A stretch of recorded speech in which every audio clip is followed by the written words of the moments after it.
Yo, what's up? You know what it is. Eric Taylor, Taylor 2 Coaching, back continuing Luna, my moon series. Moon in the third house, 13, or tres, right? Uno, dos, tres. So, Eric Taylor, Taylor 2 Coaching, right? Like always, subscribe, ring the bell. Hit up the Patreon, tweet at me at Taylor2C or at Big3 Astrology. Follow the Instagram. I got Facebook groups. But you want to book your services? Taylor2Coaching at gmail.com. All right? So the moon in the third house. So we're not talking about, any other aspects or what sign. It's just in your birth chart if you've got the moon in your third house. So what's the moon? This is mama. Dear mama, right? Your emotions, your nurturing, your caring, your breath, your family. It's your feelings, your mind, how you react, right? It's the engine in the car, in the bedroom. It's the Netflix and chill. The moon is more private. So people look at you, they meet you, they're like, oh, you're a Taurus, a Virgo, right? The outer mask, your physical appearance, what they see, that's the rising sign. The moon, it takes time to learn someone's moon. You have to be in their home. You have to emotionally connect with them. So the third house, it's your siblings, local community, neighbors, adult relationship with mom, your athletic ability, your writing, your learning, communication, expression. It's social media, it's journalism, right? Marketing, sales, media. And it's short distance trips, going in the local community within like 50, 40 miles, get on the car, train, the bus, right? So here, now you can see two different ways of looking at it. Some will say the moon is, not so stable here because it's constantly moving. But remember, this is where it gets tricky. The moon switches signs every 2.5 days and houses. And then the progress moon in your birth chart, from your natal birth chart, the progress moon, it switches every 2.5 years, right? So if you're born with a Gemini moon in the third house, right, in 2.5 years, it progresses to a Cancer moon. Then it would go to the fourth house. You get it? And so on. So really, the moon in the third house, number one, it's opposing the ninth. So whatever it's doing the third, it wants to study and gain the wisdom and the philosophies and beliefs, right? Because it's opposing looking at that ninth house. So not only is it going to want to do short distance trips, it's going to love to travel abroad. And when it goes abroad, it's going to want to learn and communicate, right? And build, philosophize, exchange beliefs and wisdom with other people. And be interested in learning about foreign cultures and respecting them. It's also a quick mind, right? It's in the house of Gemini, but it could be a Capricorn moon, Aquarius. Now remember, the moon's exalted in Taurus, right? That it's because Taurus is the closest, it's the first earth sign, and the moon is closest to the earth than anything else. And in astrology, sun and moon are planets, they're really luminaries, right? But in terms of that magnetic energy and how it vibrates on Earth, the moon is so important, right? And it is waxing and waning and moving. So the moon here, secretly, if you go back to ancient, like Kemet and Babylon and Hellenistic astrology, the moon, they say, is really in its joy in the third house. And it makes sense, because the moon switches every 2.5 days. It's the fastest moving planet, right? The sun, it's like a 30-day cycle. Other planets, it's, more. With the moon, it's constantly switching, right? Moon, month, okay? 4 weeks in a month, 7 days. And it's, got its 4 subsets of the cycle.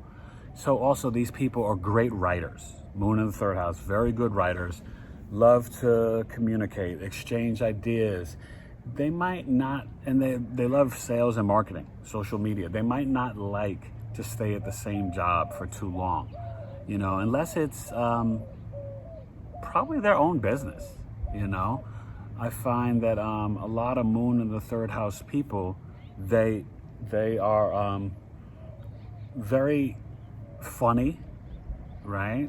Because the moon rules exalted in Taurus, but it's in home in Cancer, right? So the moon does care about emotions and feelings. It's very intuitive, right? So you can be very connected to your siblings, emotionally connected. You could be very in tune with the feelings of your neighbors, your neighborhood, your local community.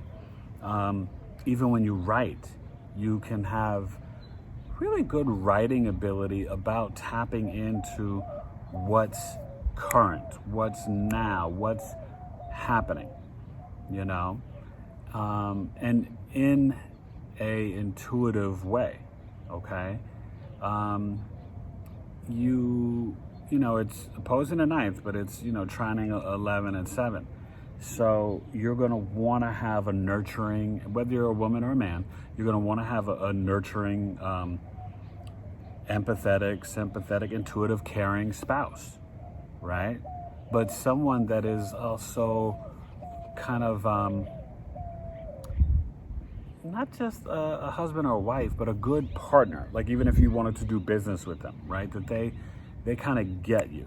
They get that you could be a workaholic or whatever, this and that. And then you can be very in tune and care about humanity and the collective, right? That 11th house, the social network. You like your friends circles and social networks, but you could also be sensitive, good and bad to them and also to the siblings, right? The third house, younger sibling, 11th house, older siblings.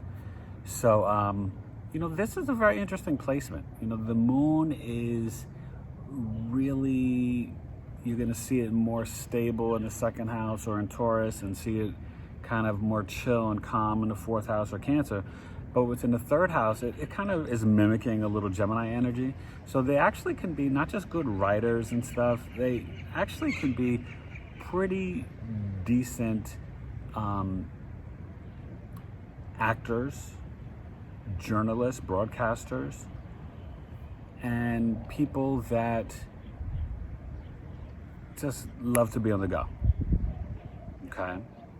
And, if the moon's exalted in Taurus, so then if you had a Scorpio moon here, well then you could see someone who's too intense with their emotions and their feelings, or someone that's very, can be obsessive or controlling, or extremely private on social media and just all that stuff. They might not even do social media. And then if it's the opposite of Cancer, now remember the moon likes being in earth signs, and it's very balanced, but it's at home in Cancer, so it's debilitated, right? Or in its detriment in Capricorn. But the moon in Capricorn, it's more mature, it's more focused on work and responsibilities, and it likes discipline and structure. It can be very organized. So that's, interesting. If it's in Sagittarius, it might focus more on preaching or teaching in its beliefs. And Gemini can be an actor or a teacher. Virgo, nursing, or, service, something like that. So you can see, depending on the sign, and this is why you hit me up, taylor2coaching@gmail.com, the sign placement dealing with this house will flavor it and give you more of the story, right? And then depending on what sign it is, then you're going to look at where, if the moon's in the third house, let's say if it's in the third house in Virgo, then you're going to say, okay, well then where's Cancer, right? Where's that, the representation of the moon, where is the Cancer at? Okay, so then right, if it's Virgo, the Cancer's on the ascendant, right? Leo, second, first house Cancer. So these people, they're going to be more in tune with family and siblings, very close to their mother, very much a youthful spirit, so just a little example. But you really do want to know the whole chart. And then you might want to know what's, what if this moon's got Pluto with it or Saturn? There could be issues with the mother. And remember, the third house because it kind of wraps around. It's like K through 5 elementary school, right? So these people, like if it's a Capricorn moon, which I didn't tell you, my Capricorn moon is in the 3rd house. In elementary school, you could be very mature, kind of more responsible and like, serious. You might feel the responsibility to take care of your mother. And you might actually take care of your mother one day, right? I have the 3rd house moon, I take care of my mother.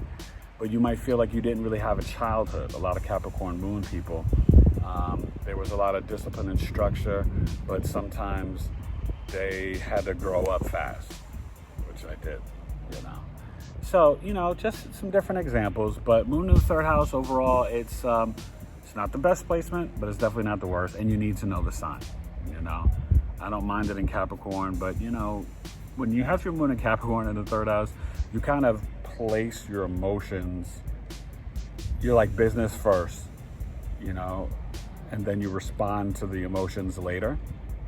Not like they're bottled up inside and hurting you, but you're not going to overreact. Does that make sense? You're kind of like, you're more stable. The moon and earth signs, it's just more stable, Cancer and the earth signs. So, and then it's quick with thought, right? Because in the air signs, that's why in Gemini, it's super communicative. You know what I mean? Like you love to write, you love to talk, exchange ideas, and, but Capricorn moons, they can be extremely disciplined, and hardworking too. All right, so moon in the 3rd house, be verbal, exchange ideas, kind of at your joy. You can feel moon in 3rd house. Sometimes they can have issues with, I don't want to say in-laws, but just the finances of the spouse, because it's the 8th house is kind of like the 6th house away, so there could be conflicts with the in-laws and inheritance or taxes. But overall, you're going to be very verbal, very social, and quick to react, respond. And the sign just tells you more of the story. All right, we got a wind and dust storm. I got to be out of here. Moon in 3rd house is quick. It's moving. We're going to go to 4th house and just chill next time. Maybe I'll do it inside on a sofa or a bed or the kitchen. Either way, thank you. Moon in the 3rd house. Hope you enjoy the house series. I'll probably hit you up with some Uranus, Neptune, or Pluto next. Eric Taylor, Taylor T Coaching. Bye, Moon. Let the sun set. Peace.